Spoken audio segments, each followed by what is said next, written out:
Boring history for sleep? What African Griot musicians ate for breakfast. Hey guys, tonight we tumble gently into the dusty folds of a long-forgotten morning, not your morning but one from centuries ago, where the sun rises low and lazy over the Sahel and the first thing you hear is the soft clink of wooden bowls and the low hum of an unfinished song. You're waking up as a Griot. That's right.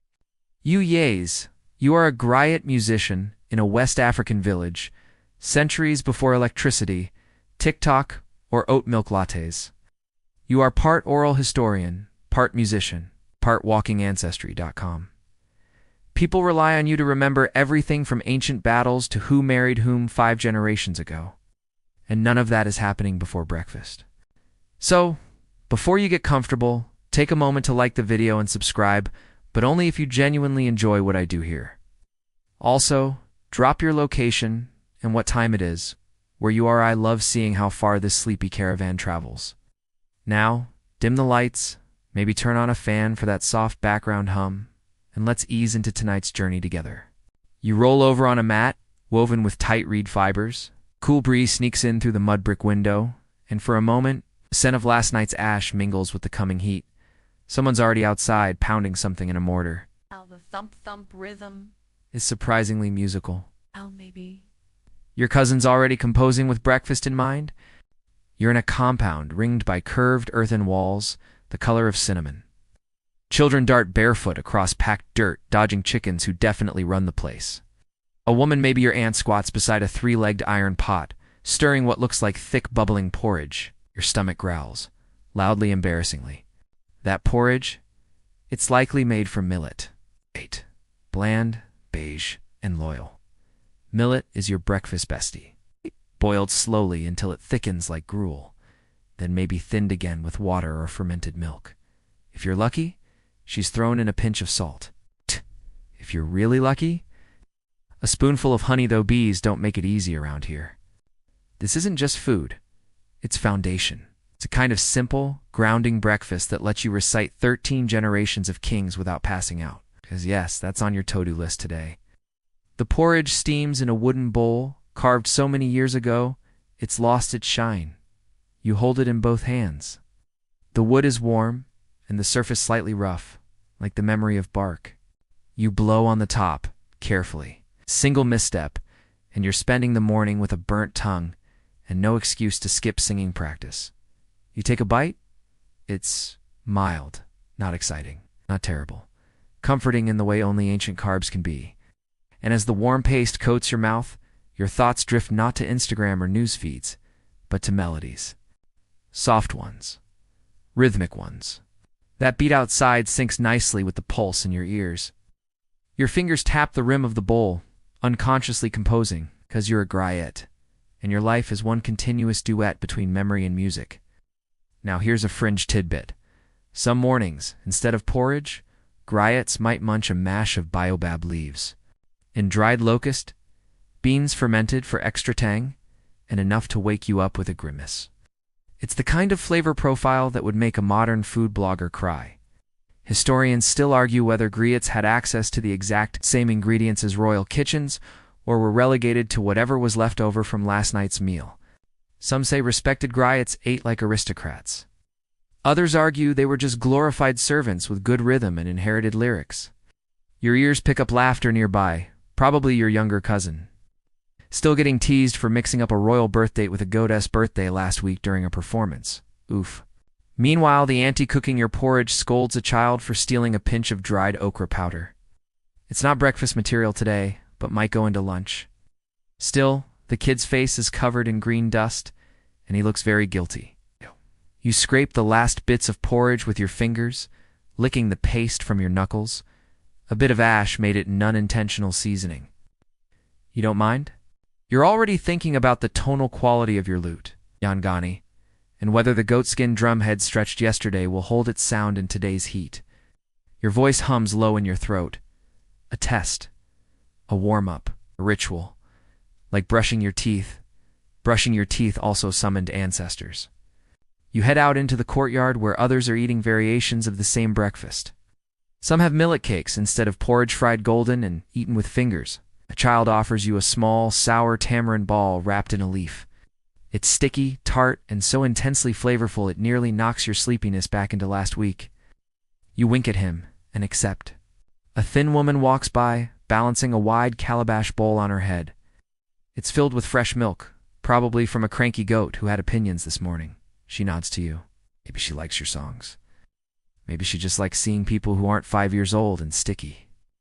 As you pass the cooking area, you catch the scent of smoked fish. Not for you. Not yet. That's for later. But the smell hits like a memory of riverbanks, of old men teaching young griots to listen to the water before they learn to speak of it. That's another thing about griots. You don't just say things. You remember them, feel them, perform them. Somehow breakfast always plays its part. The morning creeps on. A rooster screams indignantly from somewhere behind the millet stores. The sun has cleared the horizon. Your belly is full enough, your fingers are warm, your voice is ready, so you find a shady spot by the big neem tree and begin to pluck. You're in gone. Thinking, yes, today I will sing of kings, queens, and that time the village lost a whole week arguing over who invented peanut stew. But first, maybe one more tamarind ball? Your morning has barely begun when the real heartbeat of the compound kicks in, not with drums or stringed melodies, but with women's feet slapping rhythmically against the earth, hands stirring, chopping, slapping dough, lifting lids. The Griot's family kitchen isn't a room, it's a moving rhythm section. It's played with ladles, laughter, and long-suffering sighs. You duck under a low wooden beam into the heart of it. Smoke curls like incense from the trio of clay stoves in the courtyard center. Iron pots wobble slightly as bubbling mixtures hiss against their blackened bellies. The air is heavy with steam and spice, sharp with dried pepper, mellowed by shea oil. Somewhere in this orchestra, your breakfast is being conducted. Auntie Mariama is at the helm today. She's got arms like mortar pestles and a stare that could curdle milk. You call out a cheeky greeting. She doesn't bother replying, just waves you away with the back of a spoon, sending a drop of oil flying dangerously close to your tunic. She's not ignoring you, she's just in the zone. This is Griot, breakfast prep, not just food prep. You're part of a lineage that survives off memory, but functions on calories. You have songs to sing, genealogies to recall, histories to whisper into the ears of the powerful and the petty, but not before your aunties feed you. Today's first course, bubbling in a cracked terracotta pot, is leaf stew. And not just any levzimbumbo, the deep green kind that gets picked from secret spots near the family well. They're bitter, earthy, and when boiled with fermented locust beans and red palm oil, they smell like, let's call it, powerful. The aroma is less Pinterest recipe and more ancestral vitamin punch. Historians still argue whether these stews were exclusive to Griot lineages or just everyday peasant fare made magical by ritual. But one thing's for sure, nobody's skipping it just because it looks like swamp water. Auntie Fatou is slicing into a gnarled root that looks suspiciously like a tree branch. You ask what it is? She calls it tamarind's cranky cousin. Translation: this is breakfast's sour kick. She tosses the sliced bits into a gourd filled with water and gives it a swirl. It foams a little. Your mouth waters. A strange reflex, given that the last time you tried tamarind infusion, it almost turned your face inside out. While the stew simmers and the sour water settles, you sit near the doorway, listening to the low gossip of women half speaking, half singing their stories as they work. They're talking about your cousin's wedding, a thief in the next village, and someone's mysterious new bracelet that definitely wasn't bought at the market. All while kneading millet dough like it owes them money. You sneak a glance at the stew again. It's thickened now with flecks of dried chili and the occasional crunch of crushed sesame seeds. Auntie Mariama finally softens, breaking a corner of cassava bread and handing it to you like a peace offering. You dip the edge into the bubbling leaf mess. It drips like lava. You blow, you taste. It's surprisingly good. Deep, almost meaty, even though you know there's not a scrap of meat in there. Just fermented magic and decades of culinary side-eye. Someone's laughing. Auntie Fatou is teasing the neighbor girl about her breakfast disaster. She tried to cook last week and somehow managed to burn water. That's an actual accusation. Burned water. The kitchen erupts in sympathetic giggles. Even Auntie Mariama snorts, then quickly returns to pretending she doesn't enjoy company. A small bowl of steamed black-eyed peas appears near your elbow. You raise an eyebrow. No salt, Auntie Fatou warns, grinning. We ran out. You grimace, but eat them anyway. The blandness is almost artistic. You wonder how long you'll be chewing these beans before your next song. Here is something curious. Some Griot households reportedly prepared ceremonial meals of in for breakfast, depending on what performances were ahead. If you were singing for a chief, maybe they'd crack an egg into your porridge. If it was a funeral, maybe nothing but water and silence until after the first drum beat. It wasn't just nutrition. It was symbolic tuning. And yet the debate lives on.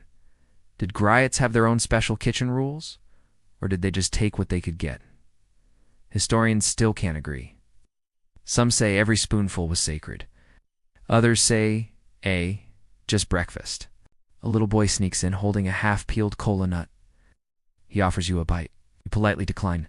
Kola nuts are not a casual snack. They're bitter, buzzy, and strong enough to jumpstart a camel, but he insists. You take the tiniest nibble and immediately regret it. Your mouth shrinks like a raisin, and the bitter taste lingers like an awkward joke at a royal dinner. Meanwhile, the morning kitchen winds down. The last bit of leaf stew gets ladled into calabash bowls. Women wash their hands with a shared gourd of water, flicking their fingers clean before slapping a few curious flies away. The children get shooed to ward lessons or chores or mischief.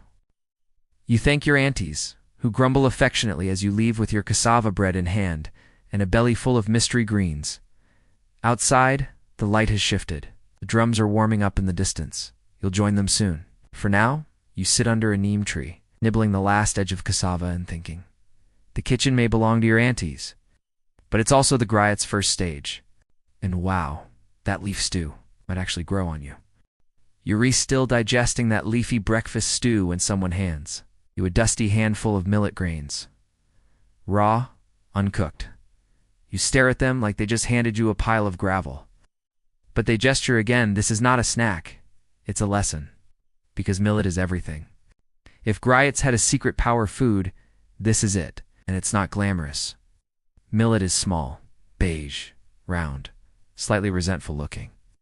But Dantilet appearance is fool. It's been feeding empires since empires were just villages with good posture.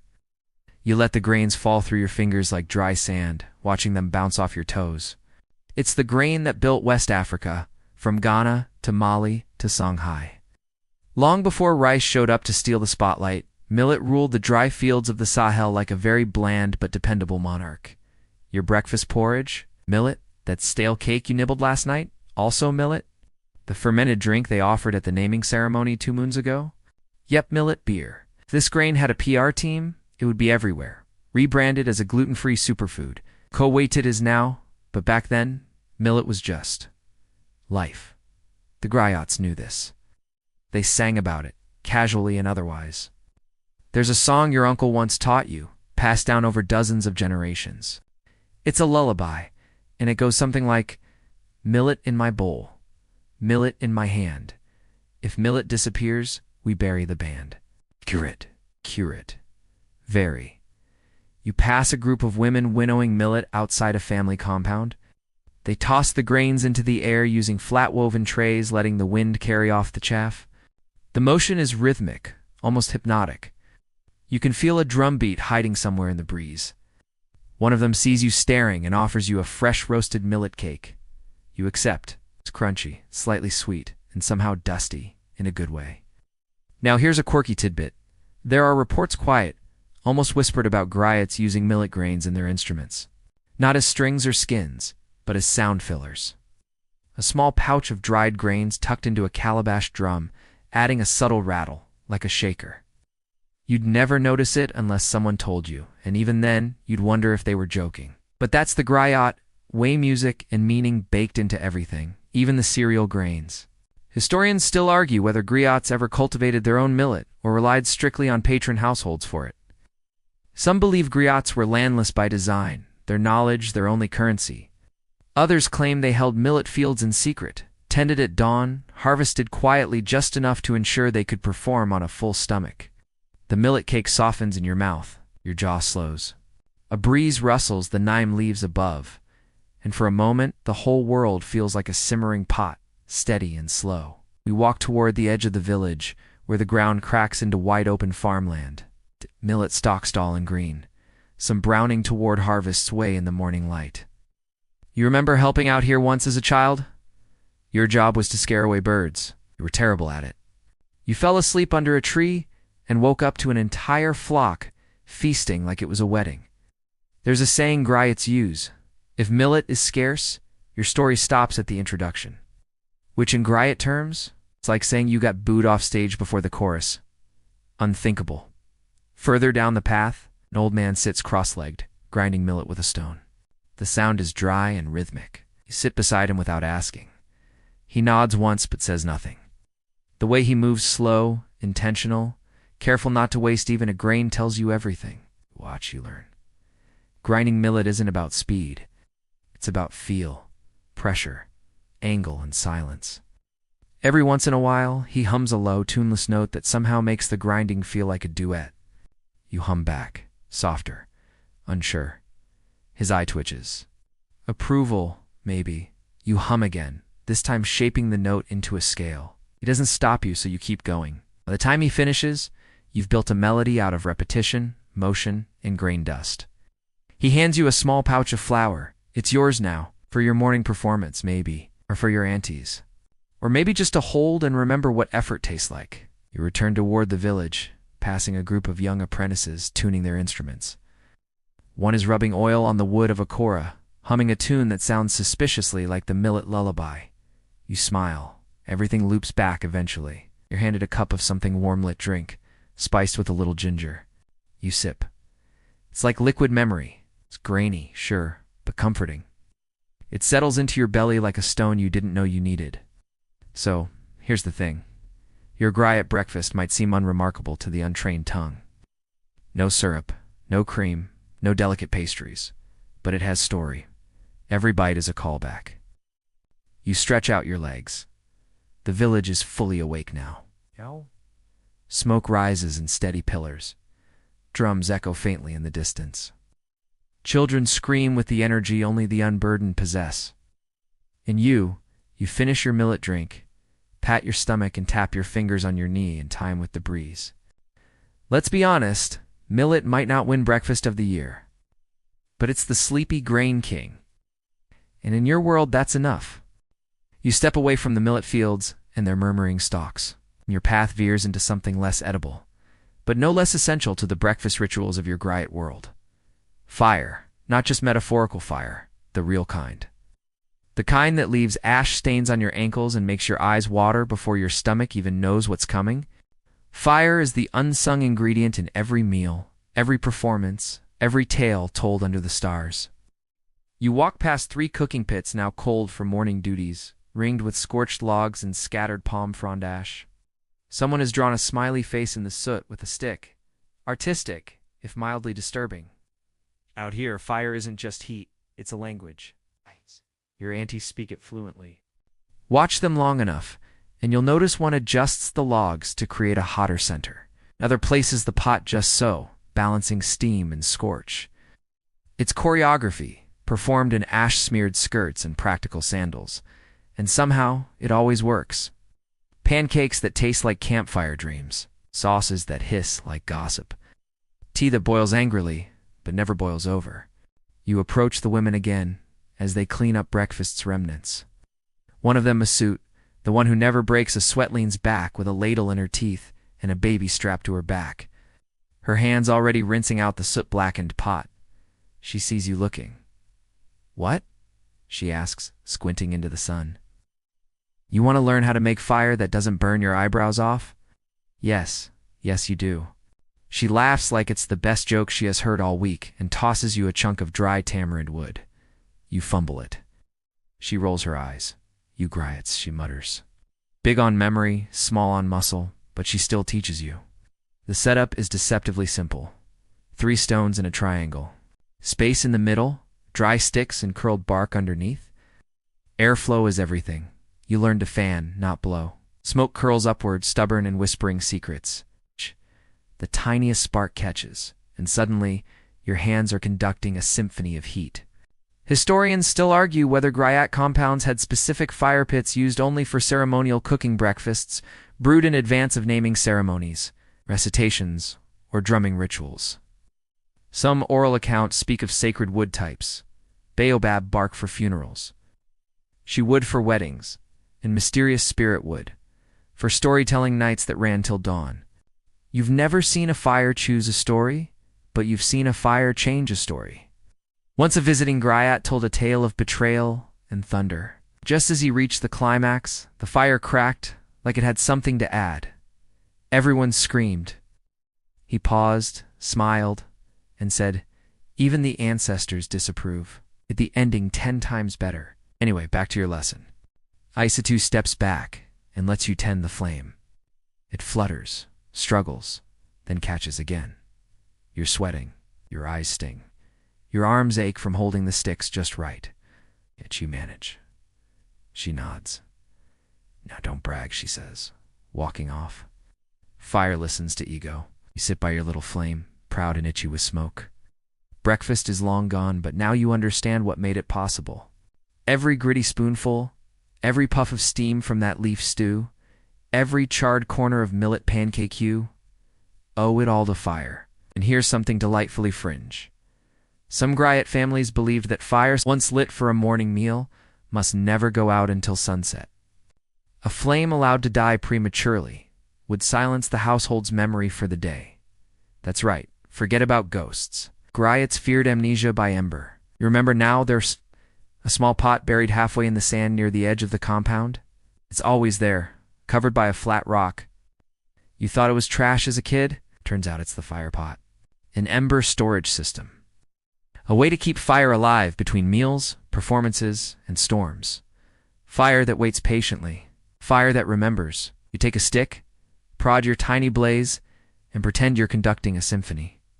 The logs creak like reluctant musicians. You hum a rhythm, echoing what you heard from the old man grinding millet. It fits. Heat has a tempo. Soon, someone brings over a battered kettle. Tea time. Not fancy. Tea, just dried herbs steeped in patience and spiced with whatever's nearby. They place it over your fire. You try not to look smug. The kettle hisses. You pour. The tea is strong, slightly bitter, and smells like eucalyptus and ambition. Perfect. It's not quite breakfast, but it's still part of the morning. The tail end. The reward for staying upright through chores, humidity, and leaf stew. And like everything else, it has a Griot twist. You sip, watching the smoke trail off into the sky like a faded verse. So many Griot stories begin and end by firelight. So many names spoken in shadow. So many songs lifted between sparks. But fire doesn't just show up at night. It starts at dawn. Beneath the pots, beside the bread, under your fingertips. And it whispers. Don't forget you rub soot from your palms. The tea's half gone. Someone calls your name from across the compound. It's almost time to start rehearsing. No.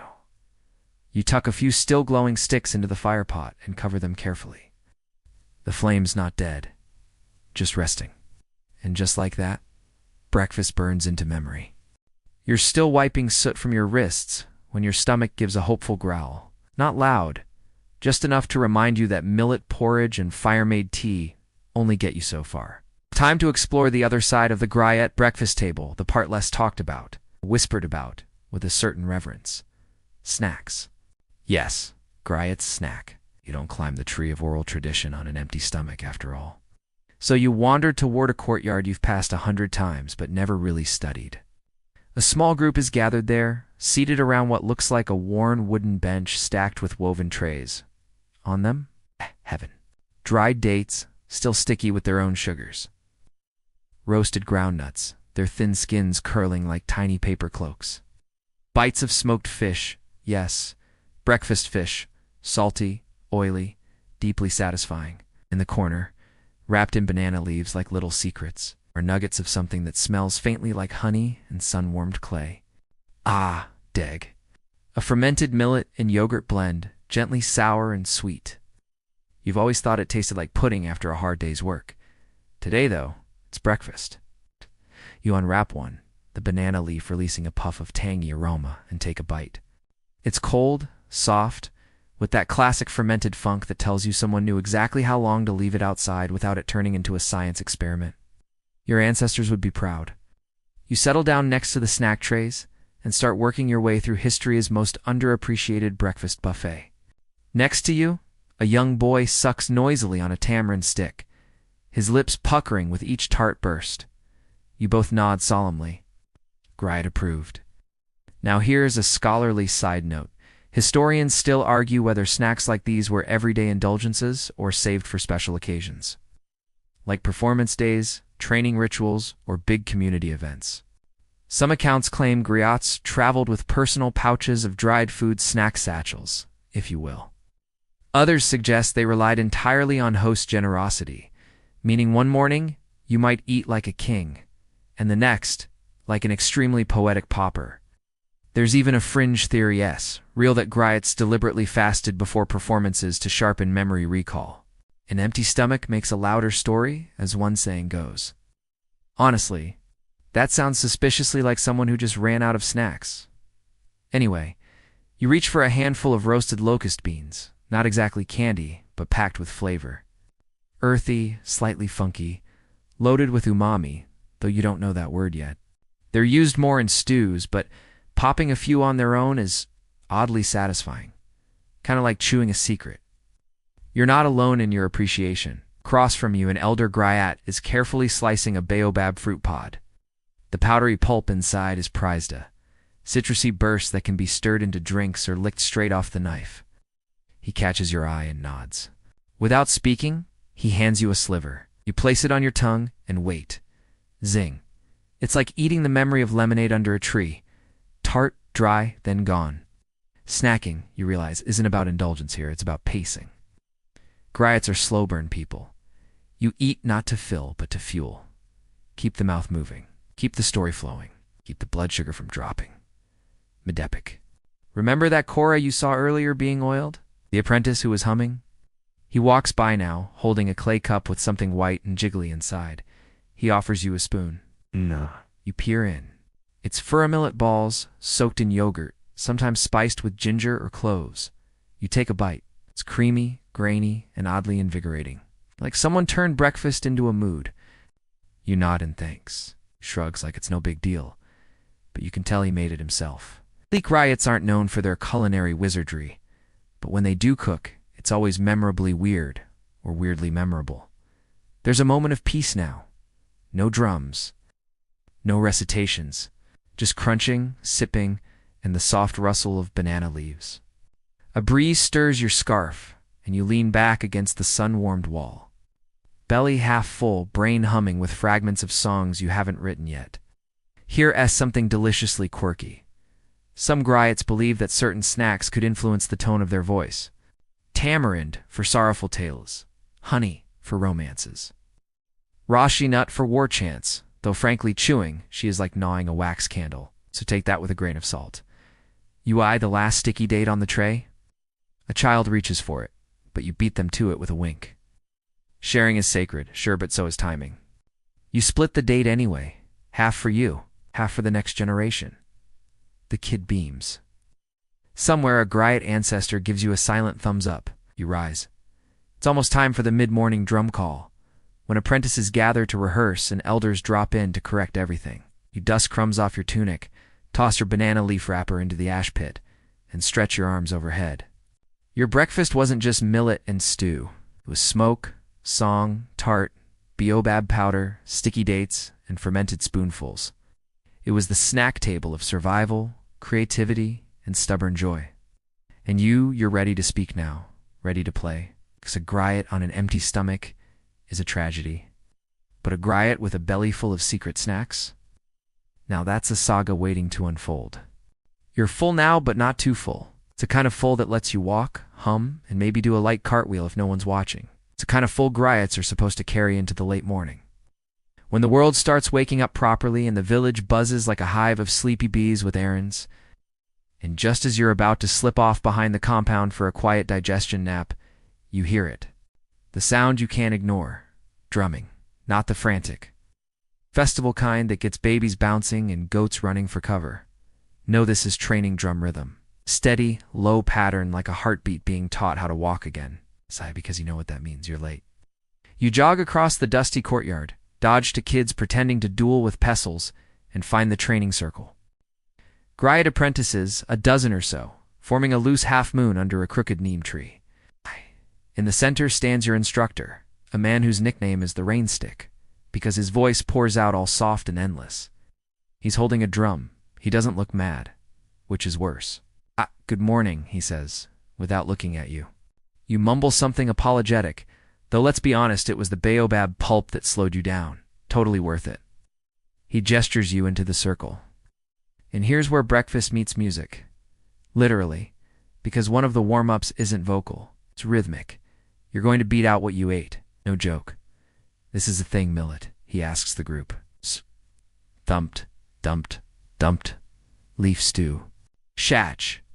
Shach. Boomda. He points at you. What else?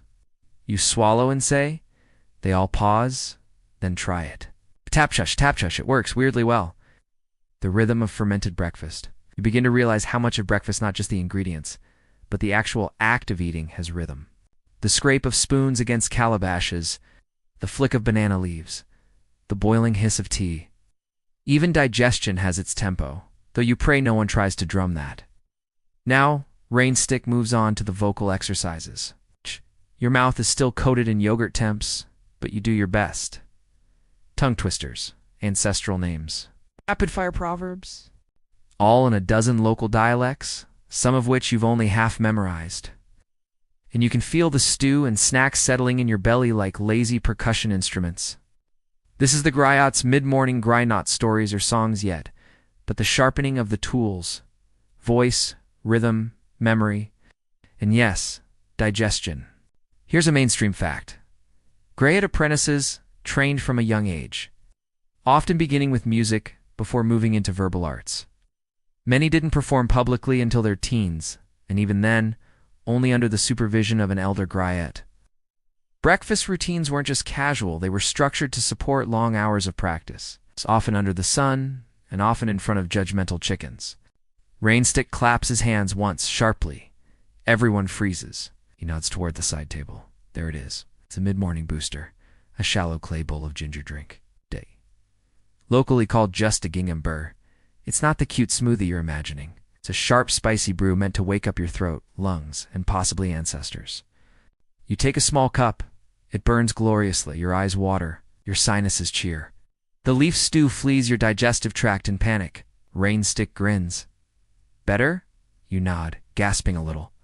He's not done now, he says. Tell the breakfast story. This is the test. Not of facts, but flow. You take a breath, begin.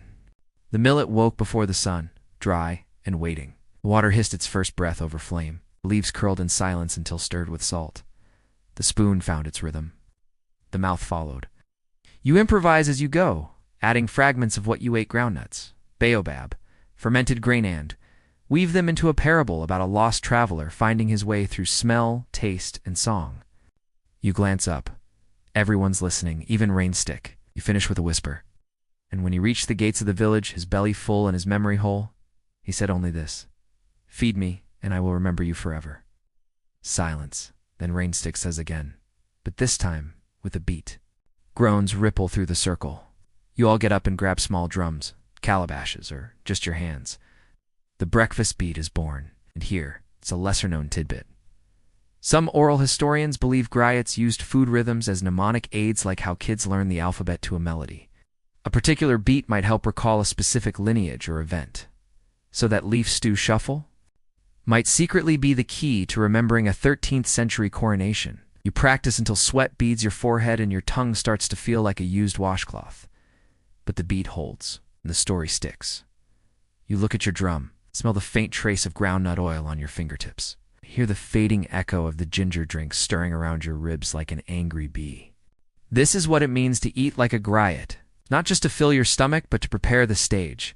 Because breakfast isn't just the start of your day, it's your prelude, your overture, flavor text prologue to everything you'll say, sing, or shout before sundown. And today, your breakfast has rhythm. You wipe the sweat from your brow with a corner of your tunic, the fabric still a little stiff with yesterday's dust. Around you, the training circle begins to break apart, apprentices drifting into smaller clusters. Comparing rhythm patterns or just collapsing under trees in dramatic post-practice poses. You stretch your arms overhead, the memory of ginger still tingling at the back of your throat like a tiny lightning bolt that refuses to fade. And now comes the part of the morning many griots claim is the true test of one's voice. Speaking to the old people, the elders, not just to perform but to listen. Because being a griota isn't all drums and glory. It's mostly listening and taking notes in your head. You find them in the shade of the biggest baobab tree, exactly where they always are. Like they've been seated since time itself was a baby. Or sipping Zaban fruit juice, tart and cooling, and gnawing methodically on dried bits of cassava, like it's their life's mission. You bow low, greet them in the respectful cadence expected of you, and wait to be acknowledged. They nod, almost imperceptibly. Permission granted, you sit. The smell of sun-warmed earth and bitter herbal salve clings to the air. Someone mutters something about breakfast portions being smaller than they were in the real days. Someone else insists the millet now is lazy millet dosen tea hold in your belly like it used to. Another retells the story of a king who demanded his porridge be stirred with a gold staff, for digestion, obviously. This, too, is griot work, because what they're sharing complaints, tall tales. Superstitions, you're expected to absorb like your tea-soaked millet earlier. And one day, when no one's left to grumble about lazy porridge, you'll be the one to recite it. Your S. A mainstream fact you can chew on while they argue over whether locust bean paste counts as a breakfast proper. Griots were not only performers but custodians of cultural and political memory. They attended major events, royal births, coronations, treaties, and memorized them not through ink but through repetition, context, and most critically, food. Meals often served as mnemonic anchors. You remember what was said during the stew? During the chewing? During the aftertaste? And let's be real, because old people love to talk around food. One elder gestures you closer. She's ancient, so old, her head wrap could qualify as a historical artifact. She speaks low, like her voice is afraid of the breeze, and begins to recount a breakfast gone wrong. You lean in. There's a king. There's spoiled honey. There's an omen involving a rooster who refused to crow. The story is absurd, beautiful, slightly scary. You'll remember every bite of it. Right then, someone passes by with a basket of coolie deep-fried peanut dough balls, still warm. An elder takes one, breaks it in half, and without looking, hands you the other piece. You chew, crunchy, nutty, oily in a way that coats your teeth like a memory that doesn't want to leave. You nod politely. You taste that, she says. Yes, elder. Good. That's the taste of patience. You blink. Historians still argue whether griots received formal instruction in metaphorical symbolism, or if it was just something they absorbed from constant exposure to people like her people who turned food into philosophy without trying. Another elder takes your arm, you young one. Recite the breakfast sequence of Sundiata. You pause. That's no joke request, but you've heard it enough times. You close your eyes and begin. In the house of Majin, the pot boiled before dawn.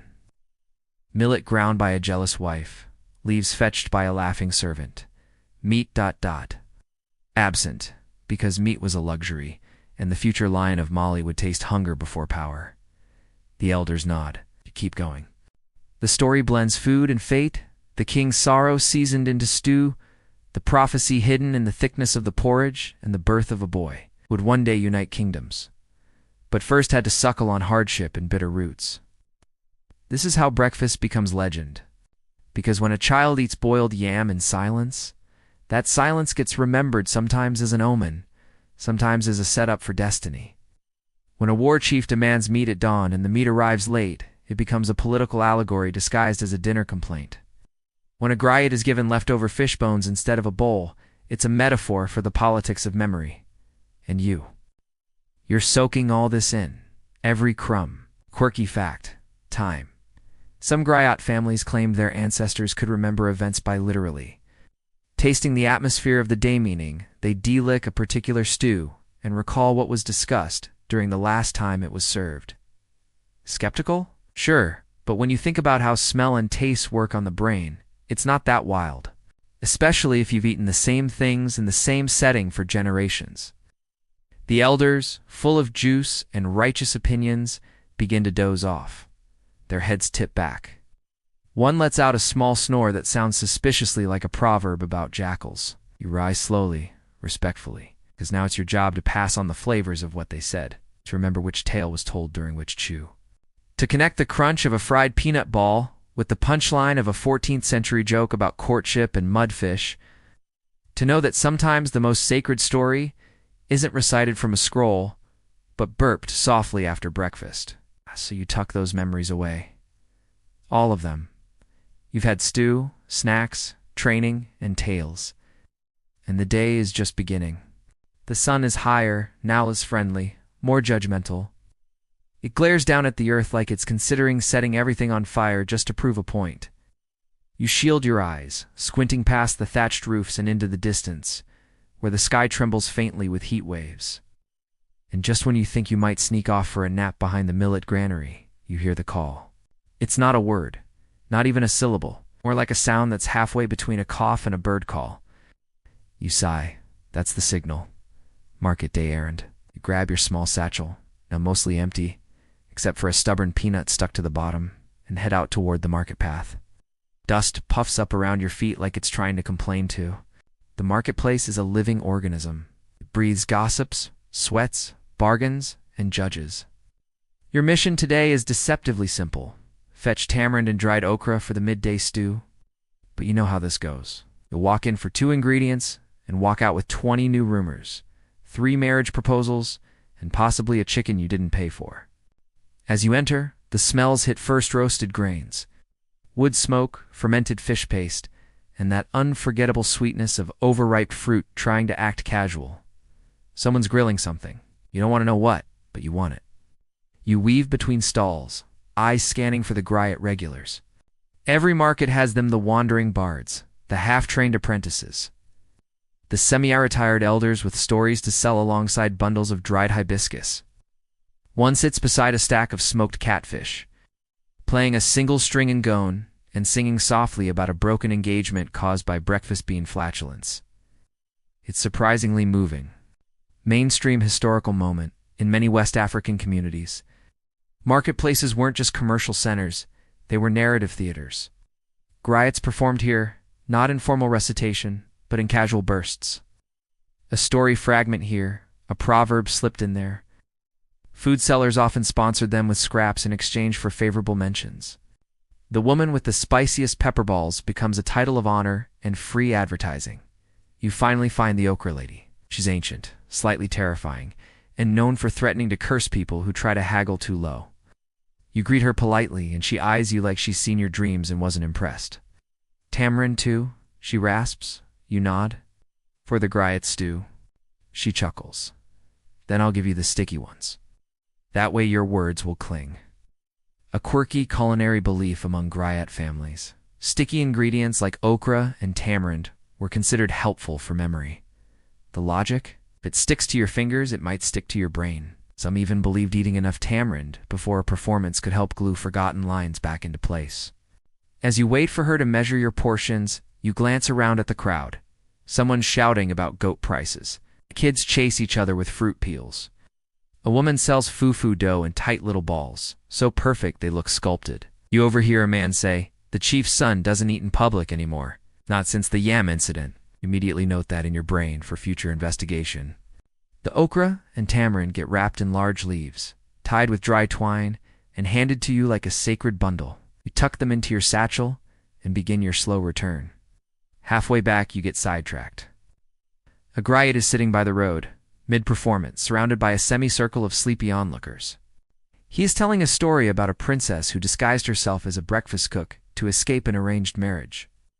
Every suitor who failed to guess her true identity was forced to eat a ridiculous breakfast item. One got porcupine egg omelet. Another was fed fire ant porridge. The crowd howls. You chuckle? Silly, but it sticks. That's the point. Griots often layered absurdity into their stories, not just for entertainment, but to aid memory. Historians still argue whether this was an intentional pedagogical device or just a byproduct of trying to stay interesting during really long recitations. You walk the rest of the way home in rhythm with your thoughts. Footsteps crunch. Bag rustles. Your mouth waters slightly. Not because you're hungry, but because tamarind always does that, some kind of Pavlovian sour magic. By the time you reach the compound, the stew is already in progress. You can smell it before you even set foot inside. A thick, rich aroma noons, peppers, some kind of smoked protein, and now the okra you've delivered, which will thicken it all into a proper, sticky melody of taste. You pass your parcel to the cook, your cousin probably, though no one's totally sure, and she dumps the contents into a bubbling pot, nodding without thanks. That's Griot life. You don't get praise for carrying history's groceries, but you do get to taste it. Soon. While it simmers, you sit nearby listening to the stories float up with the steam. One woman says the stew smells just like the day a wandering Griot sang so beautifully that birds stopped flying. Another swears that the combination of tamarind and onion will make your dreams more vivid. You wonder if you can sneak seconds tonight and maybe dream yourself into royalty? One more quirky tidbit before the stew finishes. In some regions, Griots were given different food than the rest of the village during big feasts. It's not out of snobbery, but because it was believed certain ingredients dulled memory or vocal clarity. Too much oil, you forget names. Too much yam, your voice cracks. No scientific proof, of course, but you still eye the stew pot, hoping it's griotobed. The sun begins its slow descent. Even the chickens stop pretending to care. And as the stew bubbles and thickens, you realize something quietly profound. Breakfast is over. The errands are done. But your mouth has carried the rhythm of every step, taste, and voice. Your belly holds echoes. Your fingers still smell of market smoke and tamarind. And tonight, when the stars creep out and the drums begin again, you'll know what to say, because you ate it. You stir the stew. Not dramatically, not ceremoniously, just gently. Slow figure eights, careful not to let the bottom burn. The pot is older than you, blackened by countless fires. And you're convinced it hums faintly when the flavors get it just right. Or maybe that's your stomach. The day is slipping into that hazy amber quiet where shadows get long and the air smells like ash and damp leaves. A few kids run past, shrieking with the joy of not having chores. A chicken hops onto the compound wall, looks around like it owns the place, and hops down again. The stew's ready. And as the cook ladles portions into shallow wooden bowls, everyone trickles in, drawn by the scent, like it's got its own melody. You take your place, cross-legged, back straight, bowl in hand. Steam curls up, hits your nose, and your eyes close briefly. Tamarind, smoked fish, hot pepper, and the earthiness of okra all laced together in a sauce so thick it could hold a grudge. You take your first bite, it's perfect. And as the stew coats your tongue, memory kicks in, because here, food is always a form of rehearsal. Every flavor tied to a story, every bite connected to a time, a voice, a decision made around a fire pit. Cross the circle, an elder starts to talk between mouthfuls. A tale about the great famine that ended when a Griot convinced the spirits to send rain by composing a song entirely about fermented sorghum bread. No one remembers the song, but they all remember the bread. Mainstream history weighs in here. Griots were more than storytellers. They were spiritual intermediaries, too, especially in times of crisis. They'd craft narratives, chants, or even satirical pieces to encourage leaders, rally the people, or embarrass lazy gods into action. Odd, and often food featured as metaphor, sacrifice, or symbol. A bitter stew for mourning, a sweet cake for a peace treaty, a roast goat for political unity. Food was rarely just food. Boy beside you picks up a chunk of root vegetable, possibly yam, possibly a mistake, and holds it up. Is this the part that makes your voice deeper, he asks. His older brother snorts. No, that's the dried locusts, or raw onion, or maybe just puberty. Everyone laughs. Then comes the fringe fact. Some Griot families swore by very particular voice foods. The most famous? Spicy roasted baobab seeds soaked in warm honey water. They'd say it woke the tongue and stirred the lungs. Others insisted on raw garlic. Some refused mango before reciting, convinced it softened their consonants. There is even a disputed account of a Griot who gargled goat milk and chili pepper before each performance. We do not recommend this. You lick your bowl clean because this is not a place for pride. The bowls get stacked. The kids vanish. And slowly, the compound leans into dusk. That's when the real work begins. Because the fire is still warm, the bellies are full. and now the air is ripe for memory. You help set the rhythm, a simple beat tapped on a gourd, just enough to keep the mood steady. The eldest Griot clears her throat and begins. She doesn't launch into a grand epic, not yet. She starts with a riddle. What food tells no lies, but can make a king cry? Silence? No. You whisper to the boy next to you. Is it pepper sauce? Do you? He shakes his head. Okay. Nonions. Wrong. It's hunger, she says, smiling with all her gums. Hunger tells no lies. Everyone nods. And just like that, the story begins about a time when a Griot arrived in a village where no one had eaten in days. The people begged for help, but all he did was sit, close his eyes, and chant for 2 nights straight. On the 3rd morning, a merchant arrived with a full cart, claiming he was compelled by a dream. The Griot never explained what he sang. Historians still argue whether tales like this reflect actual events, metaphors for communal resilience, or just really good PR for the Griot profession. Either way, they get retold every time the pot runs dry, and someone has to explain why they still singing. You feel your eyelids start to sag, but the rhythm keeps you upright. And then something strange. A woman, not a Griot, stands and begins her own story. She's shy, her voice uncertain. She speaks of her mother who used to bake a spiced millet bread only when she sensed a family member was about to receive news. Good or bad, no one taught her the recipe. She said it rose by intuition. The bread was never sweet, just warm and steady, like an embrace you chew. When her voice breaks, the elder nods. This too, she says, is history. Because history isn't just kings and battles. It's not even just Griots. It's smells. It's routines. It's remembering a meal your aunt made, only when it rained sideways, and everyone stayed inside telling jokes about angry ancestors. You take that in, and slowly you start to share, too. Not a legend, just a memory of the first time you helped serve food to visiting dignitaries. You describe the clatter of bowls, the uneven ladle work. How you accidentally gave a camel handler a double portion and a minor noble only broth. Everyone gasps. You're forgiven. Another quirky belief, some communities used food distribution during meals to test a young Griot's grace and judgment. Bogged. A badly apportioned dish wasn't just poor manners. It meant your storytelling instincts were off. The night deepens. The stars bloom above like someone scattered salt across silk. A breeze whispers through the trees, carrying the faint scent of tamarind and charcoal. And as you sit in the glow of fading coals, bellies warm, stories winding down, you realize you've passed another threshold. It's not just the full meal, but the full circle. Preparation, listening, eating, remembering, retelling. This is the Griot's table. You've earned your seat. There's a rhythm to the quiet, not the kind made by hands or drums, but a softer one like breathing, like stories settling into the clay of the walls around you. Night has arrived fully now, casting shadows deep and long, turning everything into silhouettes and whispers. The stars above are absurdly bright, like they know they're being watched. You shift in your seat, the remains of dinner sitting comfortably in your belly, and the embers at your feet glow like little sleeping suns.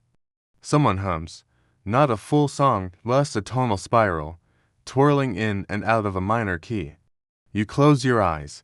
This is when the old tales get weird. You know the pattern. The early evening stories are moral, digestible.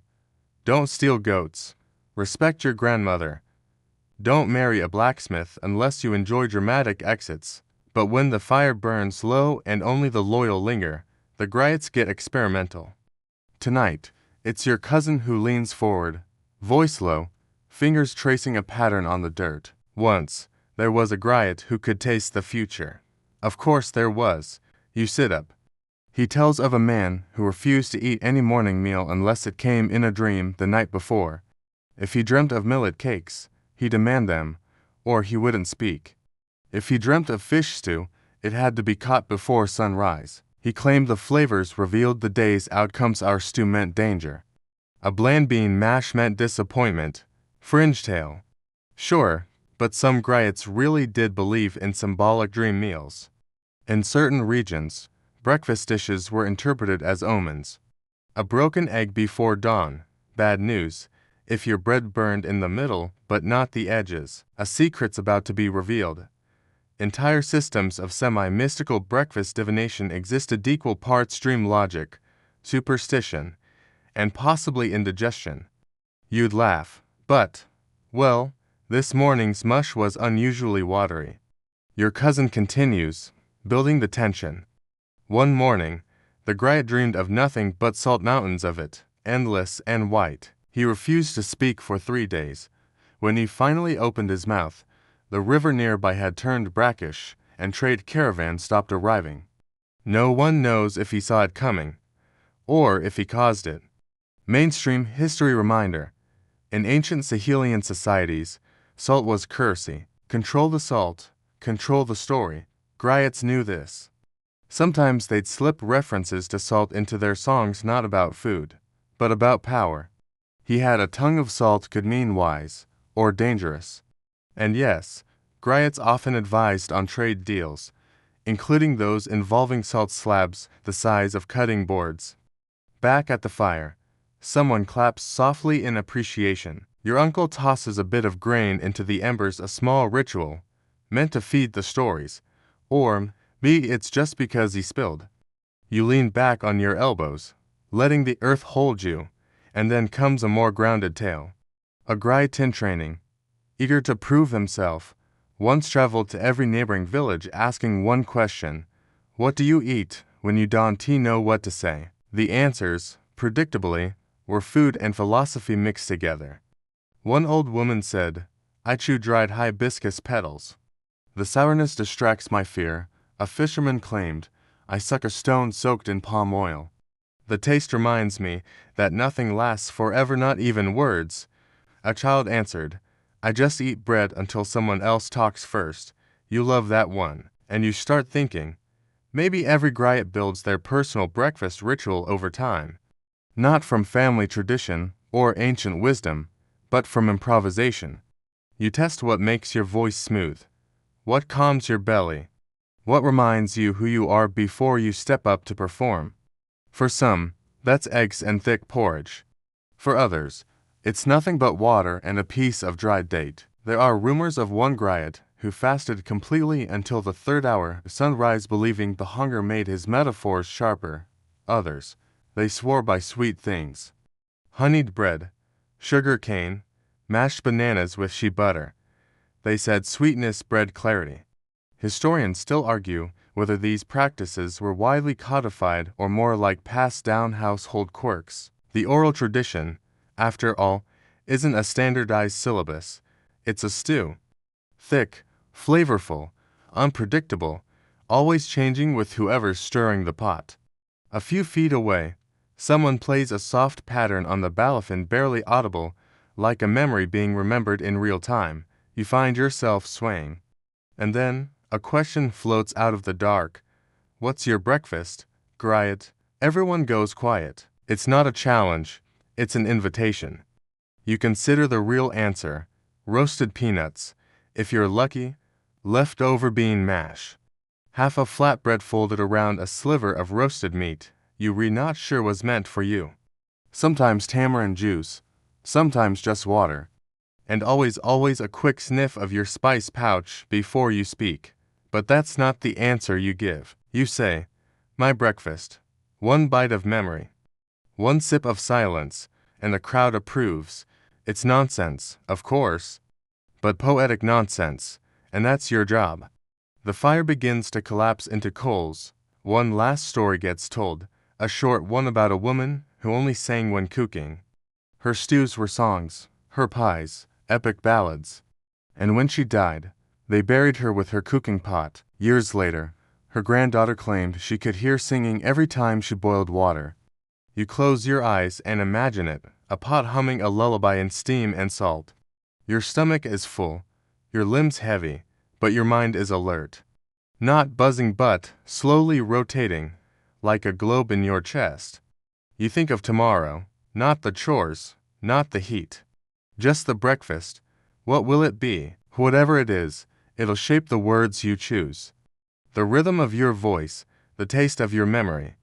Because for you, and for every Griot before you, The day begins not with a tale, but with a bite. The world wakes before you do. Not by much, but just enough that when your eyes flutter open, the sky has already shifted from ink black to that gentle indigo blue. And something feathered is yelling from a nearby tree like it pays rent. Your breath comes out warm in the cool dawn, and your bones argue with the idea of movement. But you rise anyway because this morning is different today. You're helping with the preparation. You stretch, your joints cracking like dry twigs, and you shuffle across the courtyard toward the fire pit. The coals are still warm from last night, tan old Griot's blessing, some say. You add fresh wood, coaxing the fire into life like it, as an old friend you retrying to annoy awake. The cooking area is alive with quiet motion. A large bowl of millet flour sits nearby, waiting to be transformed. A stack of dried leaves, baobab, maybe sits next to a smaller bowl of oil.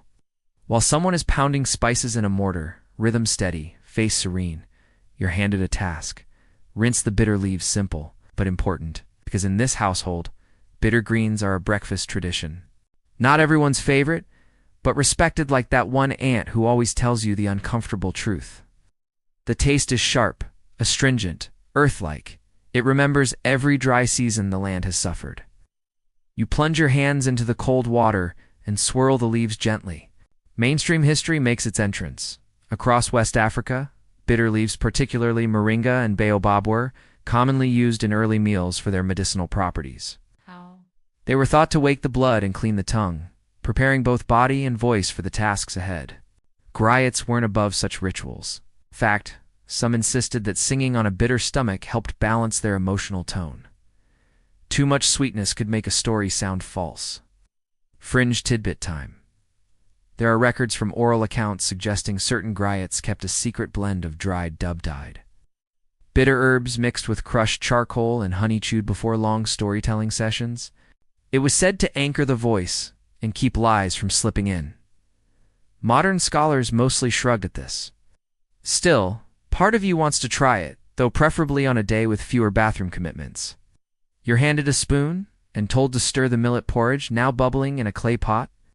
Thick, slow golden its scent rises with the steam, soft and nutty.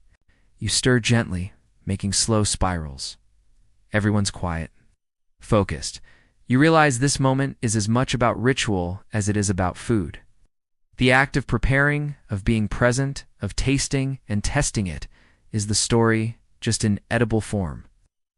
And now comes the question, salt or pepper first? Someone asks this, starts the debate. One person insists pepper goes in first to wake the grain. Another argues salt must lead, or the flavor base gets confused. A third says, you fools. You add neither until you taste the wind. You're starting to think people just enjoy arguing over breakfast.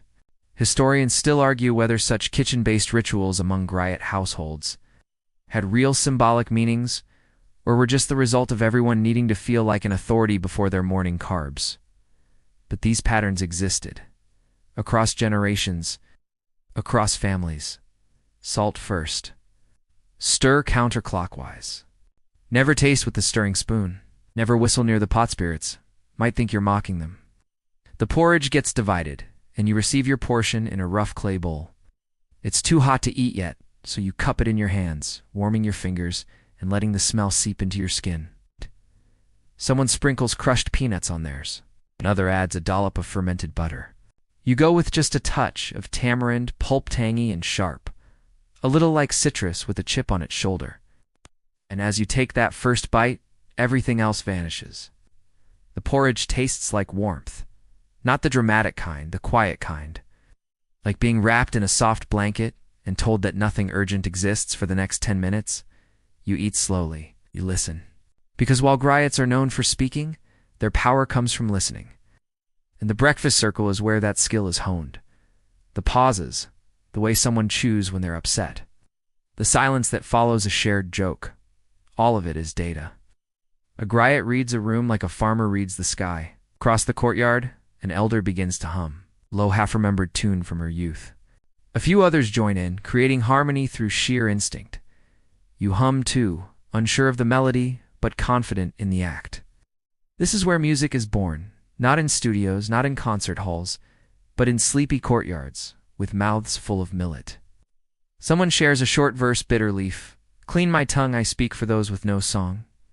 Everyone nods. Another adds millet warm, throat awake. Let truth rise with every flake.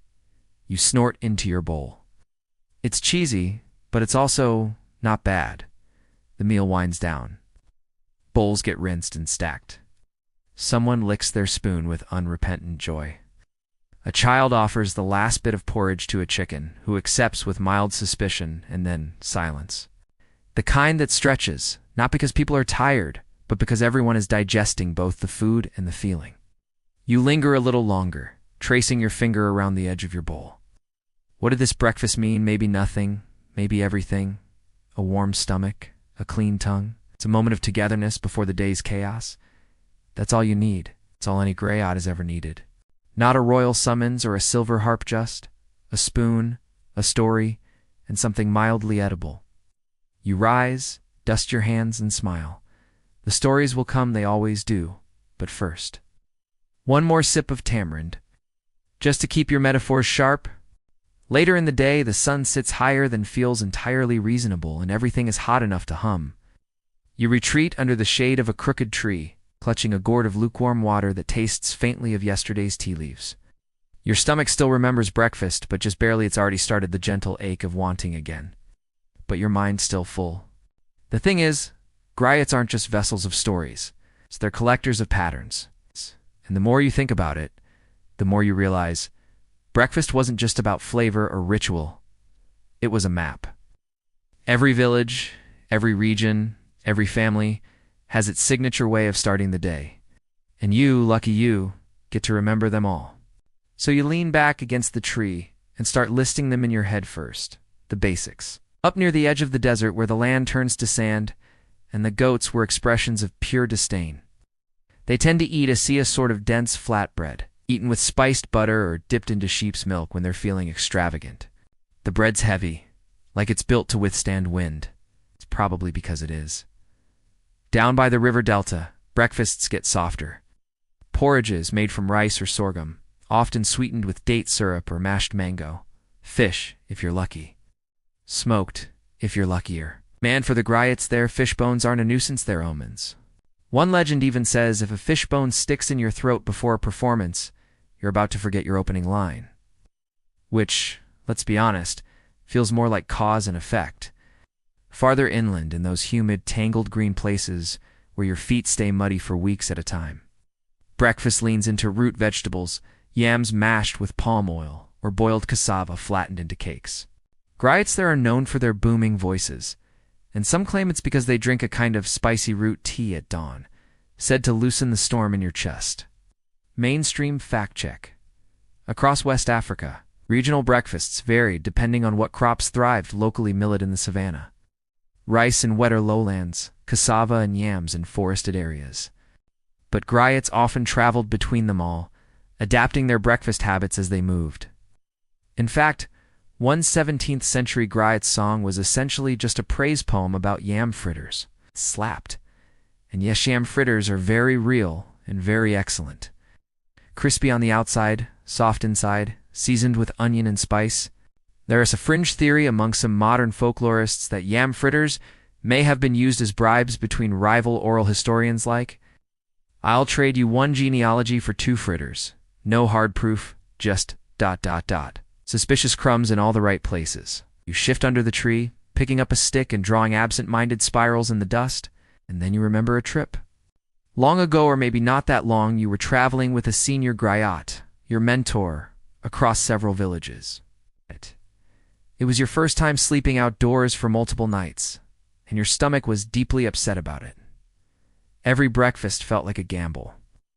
Some days you got bean cakes so delicious they made you want to write poetry. Other mornings? Cold, gritty porridge, served by someone with a deeply judgmental stare. But the lesson came not from the food. It came from watching your mentor. He never complained. Even if the porridge was burned, even if the tea tasted like wet sandal, he'd take a small bite, close his eyes, and whisper something under his breath. You asked him once what he was saying. He answered, I'm thanking the hunger. At the time, you thought he was just being mystical. Griots love sounding like riddles wrapped in scarves. But now you get it. The hunger makes you pay attention, makes you alert, puts tension in your words and urgency in your tone. Some griots swore by going half-fed before a big performance, just enough to stay upright, not enough to dull the senses.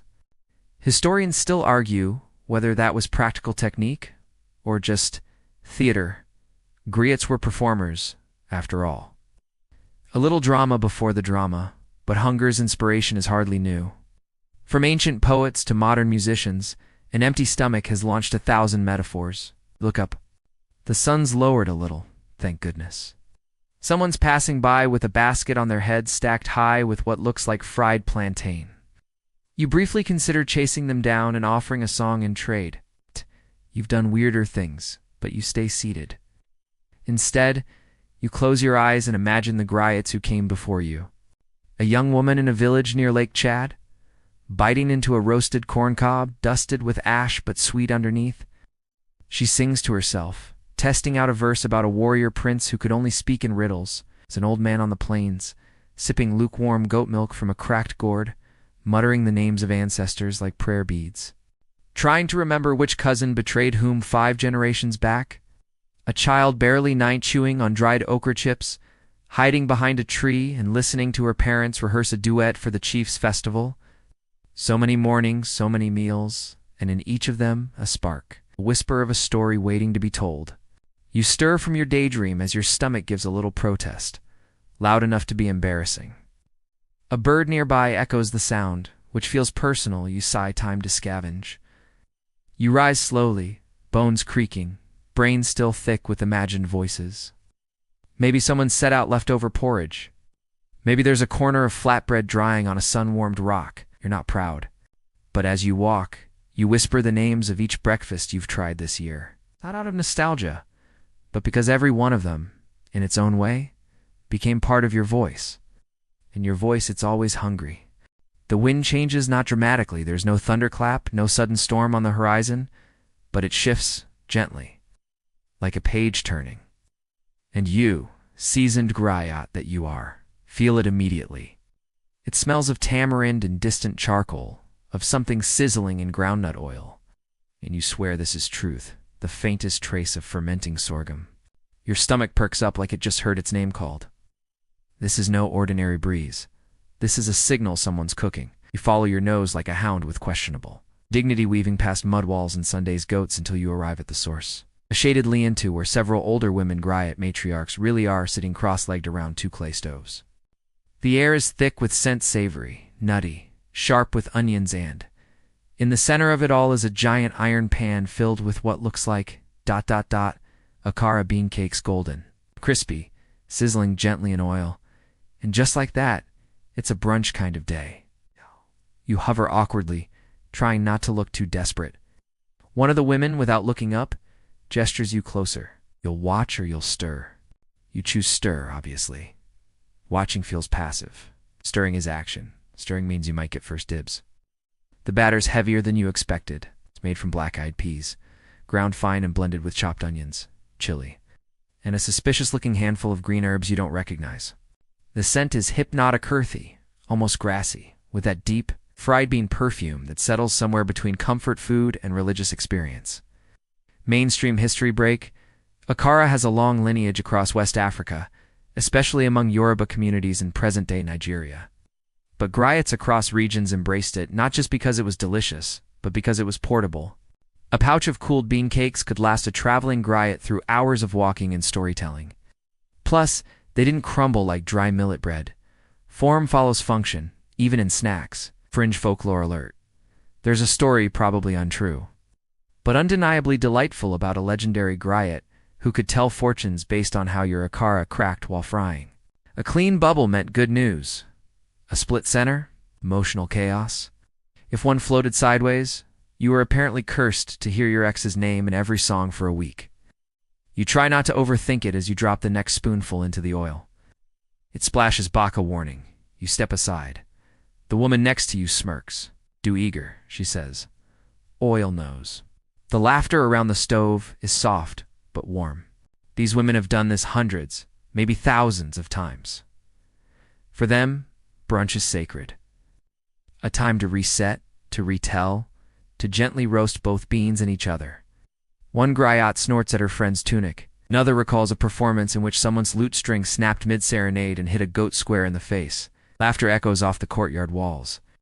You remember something your mentor once said over a brunch like this? You want to know a village's truth? Don't ask their chief. Ask their frying pan. You didn't get it then. You get it now, because the frying pan doesn't lie. It doesn't flatter or scheme. It reveals. If they cook in haste, the batter burns. If they're stingy with spice, the flavor hides. But when the timing's right and the oil's just hot enough and someone's humming an old lullaby under their breath, then you taste the soul of the place. You sit back, bean cake in hand, and bite. Crunch softness, then the warmth of pepper behind your teeth. It's perfect. And now you notice the garnished sliced onions soaked in vinegar and pepper, sharp enough to wake a sleeping chief. You take a bite, and it burns just enough to make your eyes water. A kind of edible truth serum. First time with pickled onions? One woman asks. Knowingly you nod, chewing. She pats your knee. Good. We like our griots alert. The conversation turns, as it often does, to breakfast disasters. Someone once mistook a dish of powdered baobab for flour and made pancakes that tasted like tree bark and regret. Another fried plantains too early and served them before dawn to a visiting elder, who immediately fell back asleep in the middle of their performance. Plantains are not breakfast, one woman declares. They are a late morning flirtation.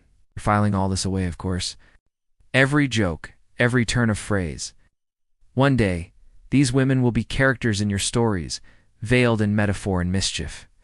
But for now, you just eat. Your fingers shine with oil. Your tongue buzzes with spice. And somewhere deep in your bones, a new verse begins to form. About how the stories of a people live not just in their songs, but in the crackle of their frying pans, in the humble defiance of beans turned golden. Historians still argue whether griots deliberately chose comfort foods for their psychological effects, creating calm before intense performances, or using flavors to evoke memories in their audiences. There's no definitive proof, but there is a 19th century poem preserved in oral tradition that starts with, "O sweet bean cake, shield me from the lies of morning." You finish your last piece and lean back, stomach full, heart steadier. A child skips by, chasing a chicken with a stick shaped like a flute. You make a mental note to borrow that stick later. Everything is material. The older women begin to pack up. The oil is cooled. The last bits of batter scraped clean. One of them ties a scarf around her hair and hands you a final triata tiny bean cake, shaped like a crescent moon. For your pocket, she says.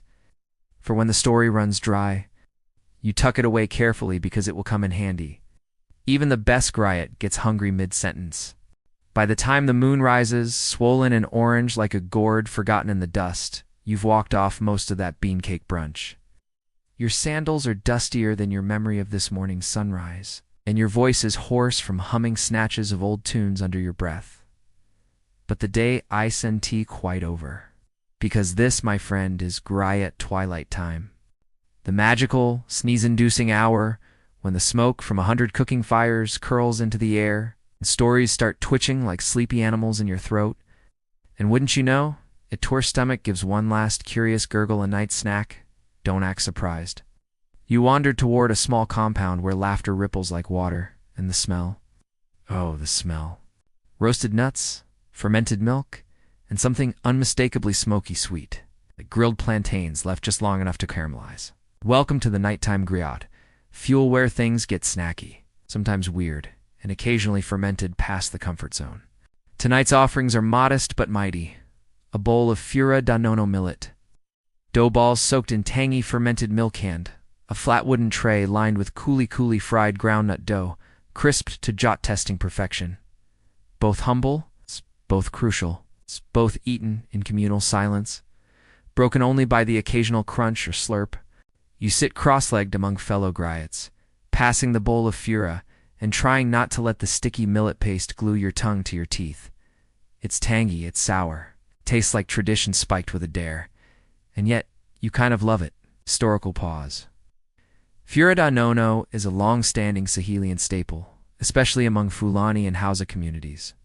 A perfect protein-carb combo for travelers, cooling, nourishing, and often served to guests as a sign of respect. Griots, as perpetual guests and professional nosy parkers, encountered this dish often. As for kuli, its origin is traced back to northern Nigeria, where it was invented by women who discovered that after extracting oil from peanuts, the leftover paste could be seasoned, shaped, and fried. Reduce, reuse, recycle, and snack.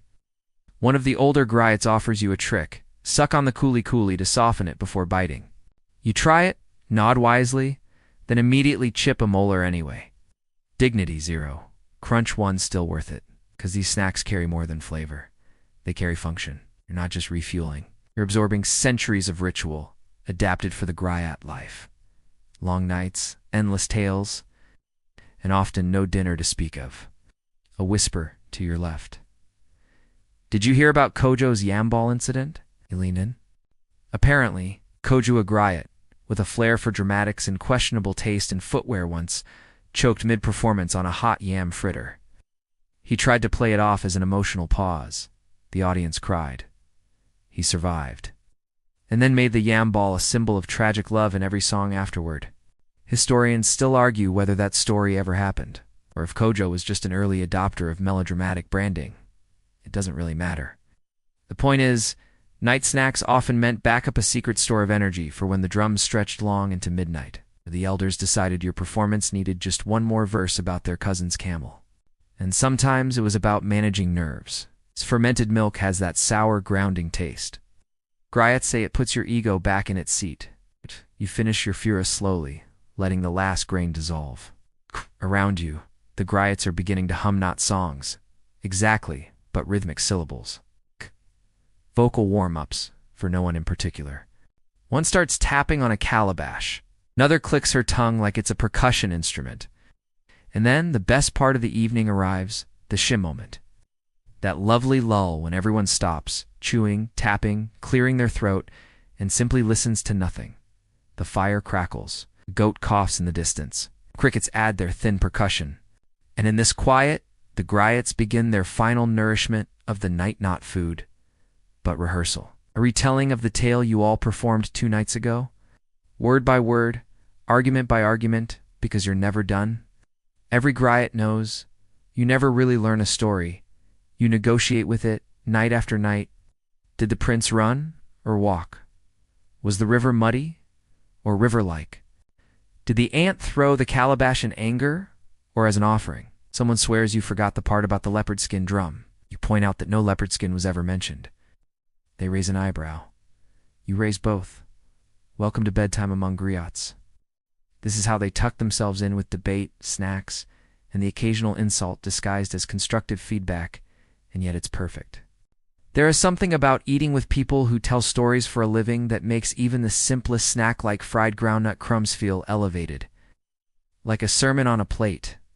You look down at your hands, now sticky from fura, and remember your mentor's old rule. If you leave a meal clean, you weren't trying. So you lick your fingers and lean back and listen. Because the best griots eat like they speak, with their whole face, a little mess, and a touch of poetry. The fire is low now. It sighs and sputters like it's had a long day, too. Shadows stretch along the packed dirt, lazy and long-limbed like old cats in no rush. You sit on a low stool someone dragged out from under a tree, your belly full of beans and fermented dreams. And the storytelling circle dissolves into hums, whispers, and the occasional snore. This is the final stretch of a griot's night, the after snack, after song, after everything hour. Hey, your voice is scratchy. Your fingers are stained with oil, and all that remains is the slow return to silence. But not quite yet, because there's one more ritual. A small clay pot is passed to you, warm to the touch. Inside is a taya sweet, bitter, scalding tea brewed over coals until it can nearly peel paint from wood. But oh, it's beautiful. It's the color of mahogany, topped with a tiny froth of foam, and it smells like caramelized earth. You sip it carefully. And suddenly, your entire skeleton resets. Ataya isn't for hydration. It's for contemplation, final punctuation mark at the end of the day's poem. You feel it wake up your last sleepy thoughts, coaxing them into one more memory, one more image, one more line, for tomorrow's tale. Historical fact time. Attaya tea ceremonies are an art across much of West Africa, especially in Senegal, Gambia, and Mali. Griots often use the ritual not just for social bonding, but for story calibration, sharing new verses, testing reactions, revisiting old lines to see if they still hit. The 3 rounds of brewing, bitter, medium, sweeter, said to mere life. Harsh beginnings, tempered middle, and soft endings. Or at least, that's what your uncle says when he's 3 glasses in and gets philosophical. There is some debate among historians about whether griots formalized the attaya process as part of their routine, or if they just really liked tea. Either way, it stuck. The final glass is passed to you, almost syrupy now, loaded with mint and sugar. You sip and stare into the embers. And you remember, tomorrow you perform. Maybe at a naming ceremony, maybe a funeral, maybe just for 3 kids and a chicken on a rock. But tonight you rest. The others are already lying down, some wrapped in faded cloth, others simply curled where they sat. A lute leans gently against a tree. Someone's sandals have migrated halfway across the courtyard, as if they walked off in protest of bedtime. You lie back on a mat, hands behind your head, and let your breath slow. Your mind is still crowded with fragments of yam balls and talking drums, of eggy millet porridge, and that strange old man with the honeyed peanuts, the fat gourds and sour tamarind, and the laughter of women who never miss a spice measurement.